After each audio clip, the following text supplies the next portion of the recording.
For me, it's about the emotional connection to the music. It's about the music reaching my heart and soul. And I know a lot of you out there agree with me. Today, I'm going to talk about the three levels of music listening. There's background listening, there's mid-fi, and there's hi-fi that can go all the way to the stratosphere. So let's talk about that.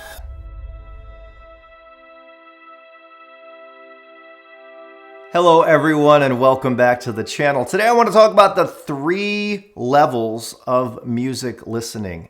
There are actually three types of music listeners. There might be more, but I'm going to break it down into three. I know which one I am. You know which one you are, or you will by the end of this.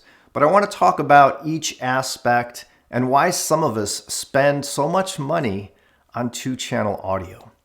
So the three ways to listen to music, the three levels, right? You have the background listener. That means maybe you're someone who just listens to your music on your phone. You have a little Bluetooth speaker in your house. You listen in your car, or even if you're in your bedroom, you might put your Apple EarPods on and listen to some music. That is casual listening, right? And that is what most of the population, that is how most of us listen to music in this world. It's simple, it's easy, we all have a phone, and we can enjoy music in this way as well.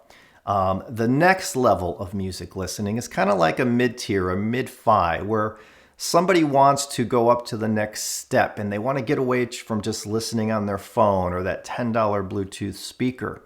The mid-fi realm is very, very popular, and it's the most affordable way to get into a nice quality two-channel system.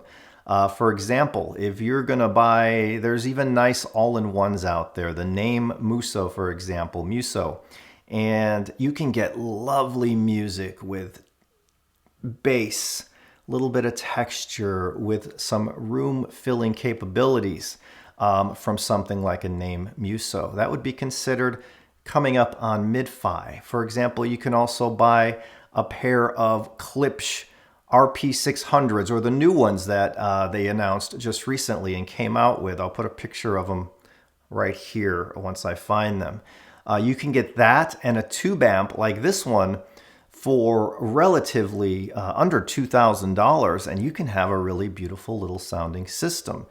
A mid-fi system can bring you musical enjoyment, but it's not going to bring you the all-out magic of an audiophile system. And this is one of the reasons some of us spend more money on this gear. It's not all the same. As you step up the ladder into the hi-fi realm, and I'm not talking about the crazy Summit Fi stuff with $15,000 this and $20,000 that. I'm talking about you can build a really nice high-end audiophile system for $15,000. That's a lot of money, but some people spend $100,000, $200,000, $500,000 on this stuff. In my reference room, I think right now it's retail. If you take the retail cost, you're looking at around $50,000. And that's something I never thought in my lifetime I would be able to do. Back when I was a kid listening to my $40 system when I was 12 and 13, thinking it was the best thing in the world to have 100 watts per channel jamming my records. Here I am with a system that retails close to $50,000. What does that system bring me, and what enjoyment am I getting that I didn't get from a much less expensive system? The third way of listening, the audiophile territory. Now tread carefully into the audiophile territory. If you're someone with a deep passion for music, which is the whole reason we build these systems, it can get really crazy really quick as you start to get the itch to hear the next big thing, or the thing you've heard so much about. That can get dangerous. Building an audiophile system, the ultimate goal for those of us that do that, though, is to hear the music in a magical, pure, noise-free way, to have the music envelop us and bring us into the experience, right? That's something you cannot get in a mid-fi or the background listening. Now, I can be happy listening to background music. I do it all the time. When I'm outside working, I have my Milwaukee Bluetooth speaker that I reviewed on this channel, and I jam it. I'm doing the yard work. Debbie's listening. She's doing the burn bins and all that stuff we have to do. So I love listening in that way. I also enjoy listening in our bedroom just through our little TV soundbar that we have. Sometimes I'll lay in bed and I'll just put music on that way. But when I go into my reference room, that is when the magic happens. I sit in the sweet spot. The system was set up with that sweet spot in mind. Debbie and I can sit right in the middle and we get that effectiveness of that music just coming over us, the music emanating from space, the speakers disappearing, making it sound like a holographic presentation where the artist is a few feet in front of the speakers and a couple feet from me. It's an amazing experience. And if you have a passion for music, if you love music, if you've been into music your entire life, some of us choose to go all out. Some of us choose to almost go all out. Some of us go mid. Some of us go background. Any way you slice it, it's about the music, my friends.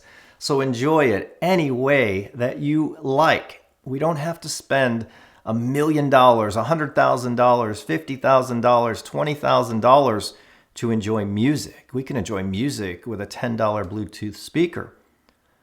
So enjoy the music any way you can. That's what it's all about.